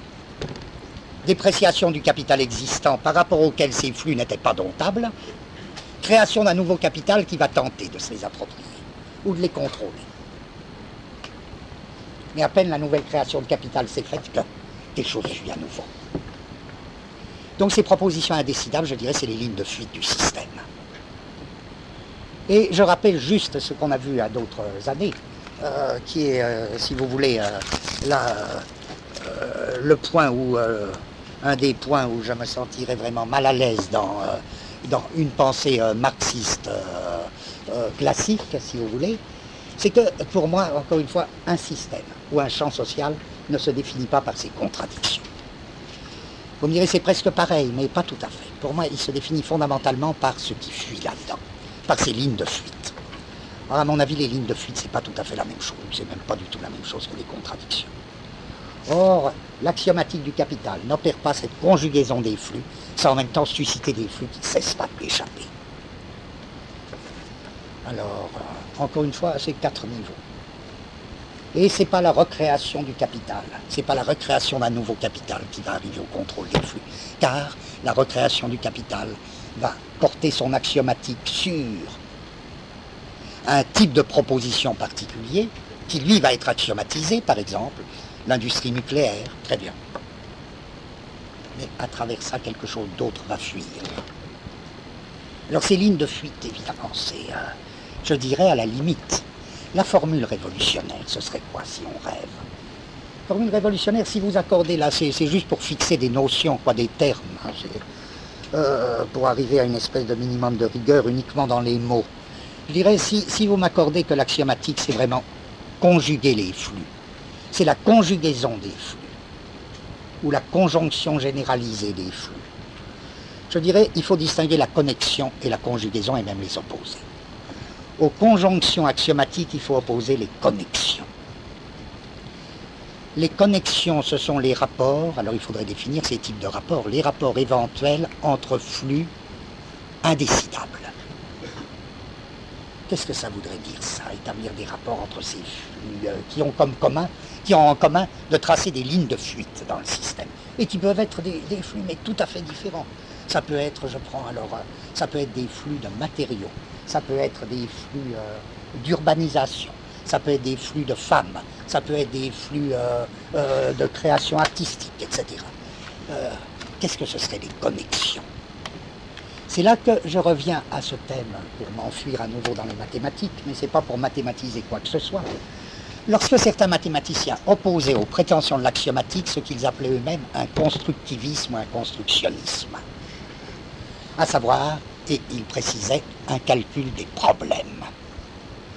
Car enfin, il faut peut-être supprimer le mot calcul, qui est trop planifié, mais enfin, ces flux indécidables, ces propositions indécidables, ces lignes de fuite, qui sont indécidables en ce sens qu'on ne sait pas du tout comment elles peuvent tourner. On ne sait pas quelle est leur charge révolutionnaire. Si, quelqu'un le sait, puisqu'elles ne sont pas tellement indécidables. Ceux qui prennent la décision d'en faire une matière révolutionnaire, car cela est possible, cela savent. Ils ne savent pas s'ils l'emporteront, ils ne savent pas. Mais enfin, c'est donc pas du tout de l'indécis, l'indécidable. L'indécidable, c'est le caractère objectif d'un certain type d'événement ou de flux dans le champ social. Et en effet, après tout, l'axiomatique capitaliste, c'est une axiomatique, mais ce qu'elle peut prévoir, c'est extraordinairement minuscule. Or, je dis, si l'on accorde ces espèces de propositions indécidables constantes dans un champ social, est-ce qu'on peut dire que c'est... eh bien oui, il y aurait une réponse, là on l'a vu la dernière fois, que ce serait ça, ce par quoi le tiers-monde opposerait une espèce de force de résistance à cette axiomatique mondiale. Oui, on a vu pour quelle raison. En effet, Samir Amin évalue les possibilités de résistance du tiers-monde. Précisément en vertu de ceci que, à tous ces niveaux, les flux de matières premières, les flux alimentaires, les flux, y compris les flux de famine, les flux d'urbanisation bidonville, constituent des propositions indécidables. Mais ce sur quoi j'insiste encore une fois, c'est ce que je disais tout à l'heure, c'est d'autant plus important pour nous tout ça que je crois à un vecteur dans cette axiomatique. Par quoi? La situation dans les pays dits du centre et la situation dans les pays du tiers-monde, bien sûr, ne s'homogénéiseront pas. Ça, il ne s'agit pas d'une homogénéité, mais peuvent devenir à leur manière, à elles, isomorphes. La tendance actuelle, si vous voulez, on avait dégagé une tendance propre à la situation du tiers-monde, et ça depuis longtemps, à savoir l'existence fondamentale d'un travail de type néo-esclavagiste, en appelant néo-esclavagiste. Ce travail qui est parfaitement et qui appartient parfaitement au capitalisme, qui est suscité par le capitalisme, mais qui se définit même plus et qui peut même plus être défini par la catégorie de salariat. Même quand il y a salaire, le salaire est tellement minuscule, ou le prix de la nourriture est tellement haut, que le type ne peut rien s'acheter. Donc c'est même pas du salariat quand il y a apparence de salariat. C'est pas non plus des survivances archaïques puisque c'est adapté au capitalisme le plus moderne. Puisque ça se fait dans le milieu des grandes plantations capitalistes hautement industrialisées. Ça se fait dans des usines de pétrole. C'est comme le travail intérimaire chez Dassault. Enfin, on ne peut pas dire que ce soit des survivances ou des archaïsmes.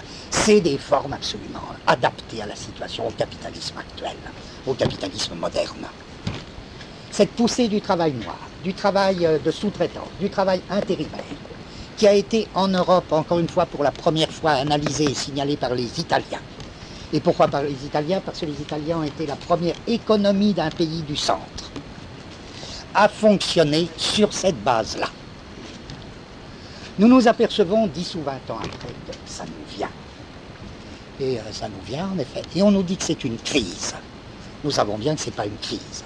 Nous savons bien que, là, quitte à prédire, je m'aperçois que oui, tout ça est plein d'espoir. Quitte à prédire, on sent bien que nous allons vers une abolition du salariat. Et ça voudra dire quoi, une abolition du salariat? Ce sera évidemment pas la destruction du capitalisme. Pas du tout, pas du tout, pas du tout. Le capital subsistera comme rapport de production, même si il disparaît ou même s'il prend une autre forme comme mode de production. Le rapport de production sera encore le capital et déterminé par le capital. Le mode de production ne sera plus capitaliste, c'est-à-dire ne consistera plus dans le salariat. Il consistera en ce qu'il faut bien appeler néo-féodalisme ou plus exactement encore, parce que ce n'est pas la même chose, féodalité et esclavagisme évidemment, néo-esclavagisme. Et ce sera le travail noir, le travail intérimaire, le travail de sous-traitance, qui ne sera pas spécialement. Il pourra y avoir forme salaire maintenue, mais en fait, ça ne marchera plus comme ça. Ça ne marchera plus du tout comme ça. Vous me direz comment ça marchera. Vous pouvez avoir coexistence de deux régimes au niveau des modes de production. Donc, vous pouvez avoir apparence de salariat, vous donnez un salaire de misère à un type. Et puis en même temps, ce salaire de misère, vous le forcez par exemple à le dépenser dans des, comment on appelle ça, dans des boutiques de l'entreprise. Bien. Et d'autre part, une partie du salaire aussi, au lieu d'être donné en argent, sera donné par exemple en repas gratuit. Hein. D'autre part, ce ne seront pas des gens de l'entreprise sous forme de salariés, puisque c'est un personnel mobile. Vous voyez encore une fois l'article, on en a parlé la dernière fois, mais voyez le détail de l'analyse là dans ce que fait Dassault actuellement, récemment. Mais encore une fois, en Italie, ça a été fait déjà depuis 20 ans. Dans les pays du tiers-monde, voyez le peu, si vous vous rappelez, de les passages que j'ai lus du livre de Linhart. En Italie, et en Amérique du Sud, il y a très longtemps que dans les grandes entreprises agricoles ou fruitières, il y a une espèce de forme où il y a salaire de misère, et puis la boutique de l'entreprise fruitière, par exemple, qui donne des choses au type, et puis quand la récolte est finie, bon, ils retournent dans leur bidonville, etc. On ne peut plus appeler ça du régime de salariat. Il faut appeler ça tel que c'est. Il faudrait trouver ou bien un nom nouveau, ou bien dire néo-esclavagisme parfaitement actuel. Dans l'expression esclavagisme, il y a quelque chose de gênant, évidemment, c'est qu'on a l'impression que c'est encore une fois une survivance. C'est absolument pas une survivance, c'est une forme tout à fait nouvelle, mais qui n'est plus le salariat. Et alors, bon, je prends un exemple de connexion. Si je dis, bon, étudiant et tiers-monde, c'est la même chose. Ça veut dire quoi? Étudiant et tiers-monde, c'est la même chose, ça ne veut pas dire que c'est la même chose. Mais quitte à trouver une isomorphie révolutionnaire, puisqu'il nous a semblé qu'il y avait une isomorphie des formes-états par rapport à l'axiomatique. Qu'est-ce qui définit des connexions révolutionnaires? C'est que les étudiants comme catégorie ont été aussi parmi les premières catégories à passer, à être entièrement marginalisés au sens de, et c'est pas fini, au sens de travail de sous-traitance, travail intérimaire, à commencer par les postes dans l'enseignement, où les formes de travail intérimaire ont pris très très vite une importance énorme. Or je dis juste, quand le travail, c'est pas du tout que le salariat me paraisse un régime formidable. Encore une fois, c'est pas ça qui m'intéresse. Je dis, la crise actuelle n'est pas du tout une crise, elle correspond exactement aux conditions actuelles de la formation du nouveau capital. Et c'est pas un moment à passer, c'est plutôt le salariat qui a fait son temps. On va évidemment dans un monde complètement différent, qui à mon avis fait que, et c'est ça que je veux dire quant à cette histoire Samir Amin que je traîne, c'est pas au point pour moi, mais qui est ma seule réticence quant aux analyses de la mine, d'une certaine manière, compte tenu des différences fondamentales, d'une certaine manière, je crois que la situation au centre et la situation à la périphérie dans le tiers-monde tendront de plus en plus, non pas à s'homogénéiser. Or, les centres de décision constituent le centre, d'accord. Mais justement, le centre devient de moins en moins géographique. Et c'est parce que le centre se déterritorialise que l'acception territoriale qu'ils avaient, centre et périphérie, tend à perdre sa pertinence. Et que la situation au centre géographique et à la périphérie géographique tiers-monde tendent à devenir ou tendront à devenir de plus en plus isomorphes. Or, je dis dans le cadre des propositions indécidables, je dis, c'est évident qu'il y a là la chance de ce que j'appelle, si vous retenez cette différence terminologique, de ce que j'appelle la chance d'une connexion révolutionnaire, ou d'une connexion qu'on appellerait techniquement une connexion problématique, par opposition aux conjugaisons. Car enfin, il ne faut pas trop pleurer sur le salariat, puisque quel a été le grand coup réussi par le capitalisme récent? Le grand coup réussi par le capitalisme récent depuis la révolution russe, ça a été, évidemment, l'intégration du prolétaire européen à l'entreprise d'exploitation mondiale. À savoir, le prolétaire européen du centre était pris dans un système, justement l'axiomatique, qui faisait que bon gré mal gré, et de plus en plus de bon gré, il participait activement à l'exploitation du centre. Soit parce que industrie d'armement, soit encore sous des formes plus directes. Mais la compromission du prolétariat européen à l'exploitation du tiers-monde est un fait qui explique précisément tout ce qui a fait pour nous tous tant de problèmes quant à l'attitude des syndicats de tout temps, puisque les syndicats géraient les intérêts d'un prolétaire européen qui s'était tout à fait résigné. Vous voyez un livre très intéressant, par exemple, à cet égard, comment le prolétariat américain a été pris dans une participation très active à la guerre du Vietnam. C'est un livre de Baran, B-A-R-A-N, et Swayze, S-W-2-Z-Y, et ça s'appelle quelque chose comme le capitalisme monopolistique. Or,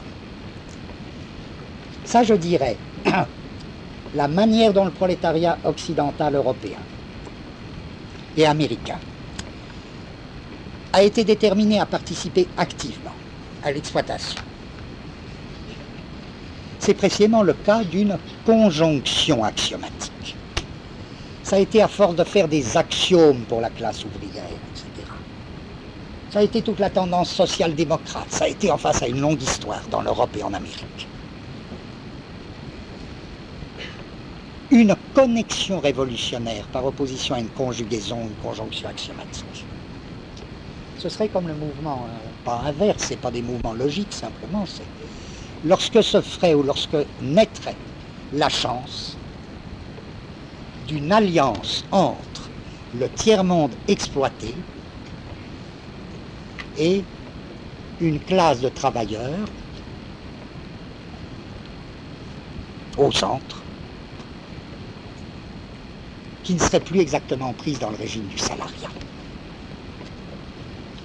Alors je dis pourquoi, est-ce que c'est simplement manière de rigoler quand les Italiens, là on dit c'est nous les Indiens, ou est-ce que d'une certaine manière, d'une manière infiniment plus tragique, lorsque le terrorisme allemand c'est comme vécu dans une espèce de connexion avec la guerre du Vietnam, et que tant d'ambiguïtés sont venues de là, est-ce que ça n'a pas été les premières ébauches, ou au besoin les premiers ratés pour l'élaboration d'une connexion de ce type?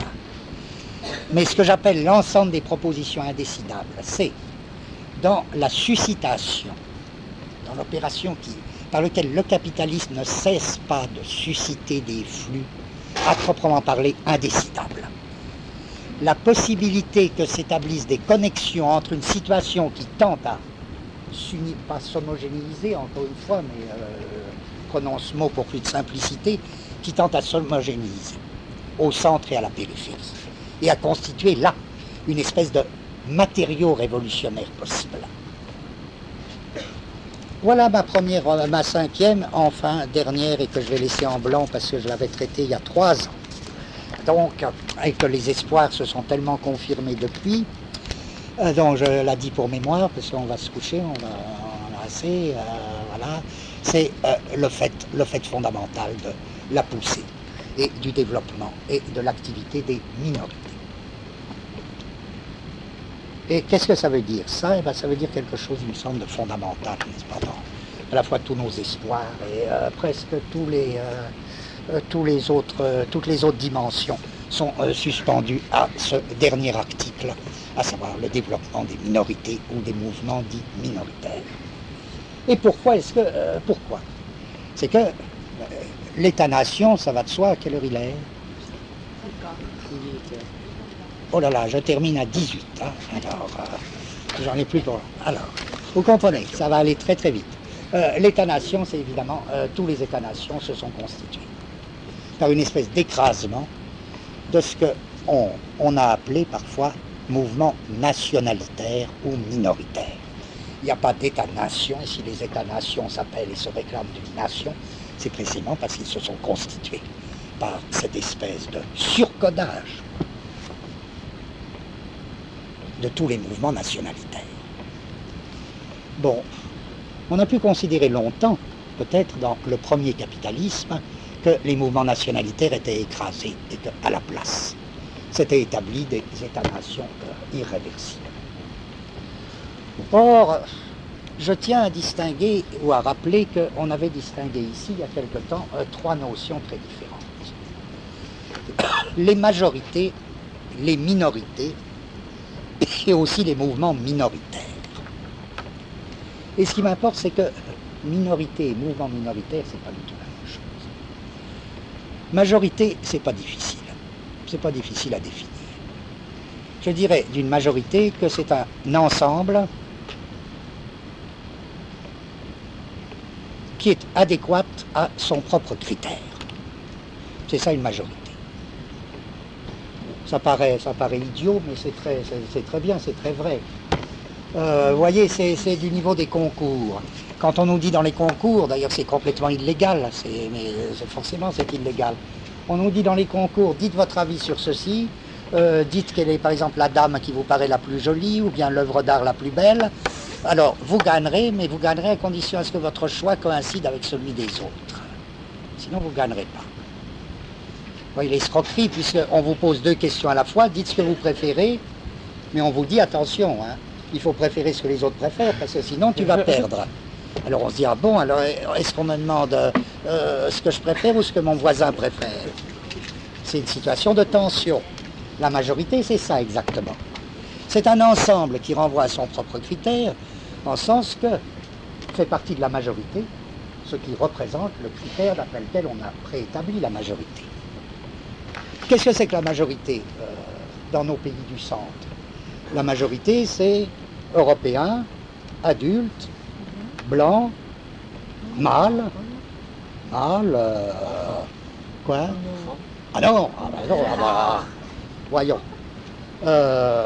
Voilà. Au niveau de l'ouvrier même, qu'est-ce que c'est? Il y a une phrase que j'aime bien dans un texte de Yann Moulier. Il dit, bah oui, le critère retenu par les syndicats, ça a été ouvrier qualifié, blanc, de plus de 35 ans, etc. Bref, c'est l'homme quelconque.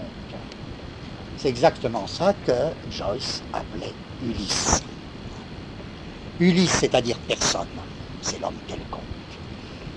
Comme dit Ezra Pound avec esprit, c'est l'Européen moyen, sensuel, habitant des villes, honnêtement sensuel, habitant des villes, etc. Vous avez un critère de majorité. Ben, c'est évident que tous les hommes, blancs, mâles, adultes, comptent deux fois, une fois dans le critère, une fois dans l'ensemble. Bon, voilà ce que c'est une majorité. Une minorité, c'est quoi? Ben, c'est un sous-ensemble. Minorité, c'est un sous-ensemble.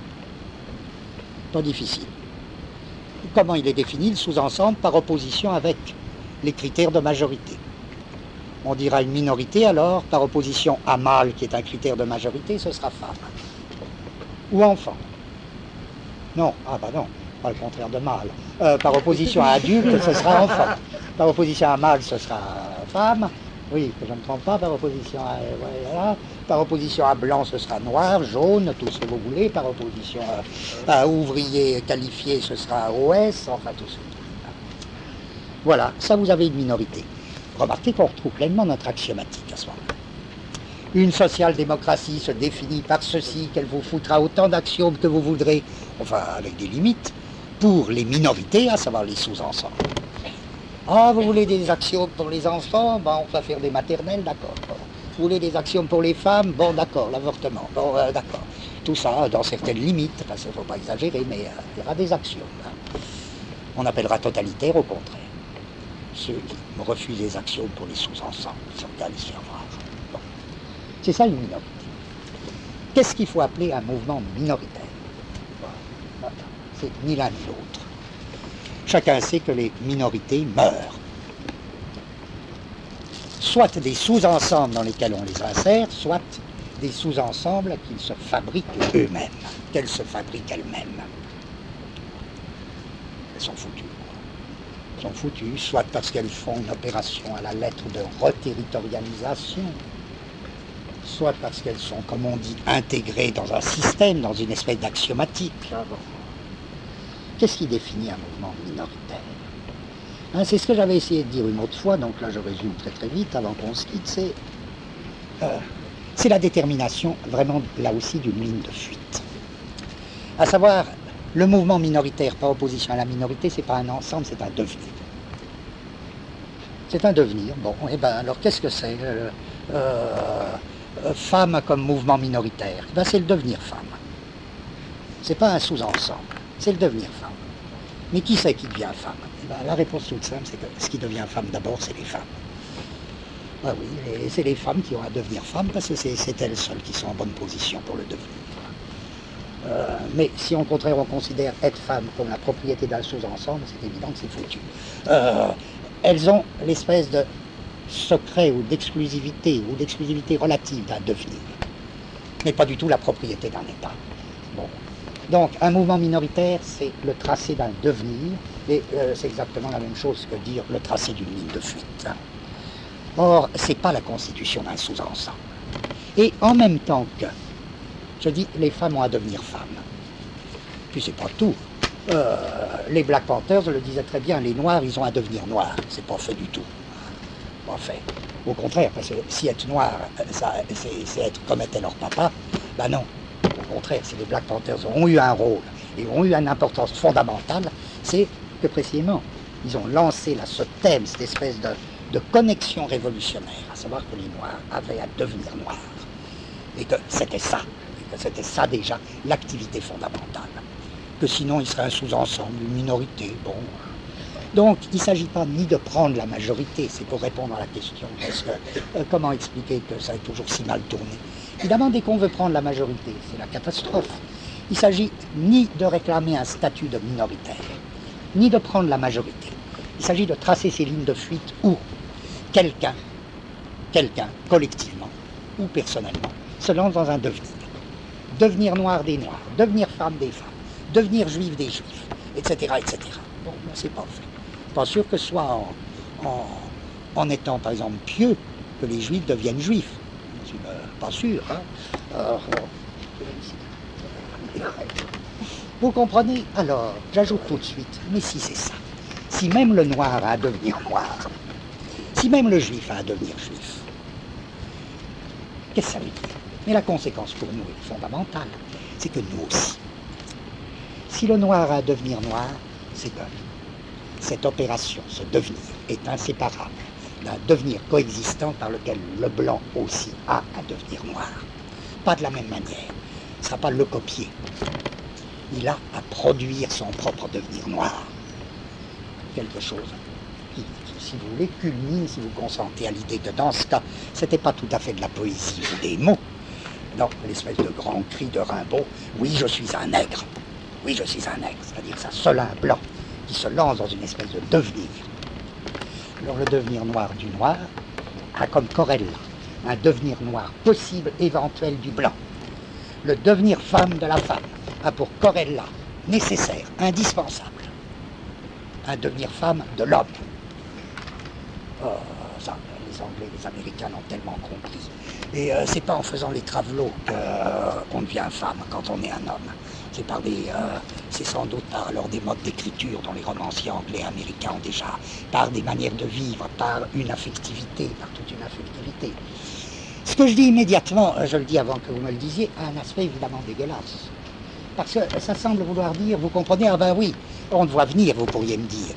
Il faut que tu ramènes avec ton double devenir, tu ramènes finalement une espèce de maternage par le blanc, l'homme. Si le devenir noir du noir s'accompagne d'un devenir noir du blanc lui-même, on dit c'est louche. Hein. Alors il faut qu'il y ait un blanc qui se lance dans cette tentative, sinon le noir il ne pourrait pas tout seul. Je ne veux pas dire ça. Je veux dire, il faut que des connexions s'établissent. Il ne s'agit pas du tout d'un maternage. Ça peut tourner en maternage, ces espèces d'alliances.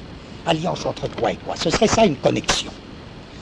Ça veut dire qu'il faut que simultanément et de deux moyens différents, un blanc européen ou américain, par exemple, ou des, sorte de son ensemble majoritaire suivant une ligne de fuite. Et que simultanément,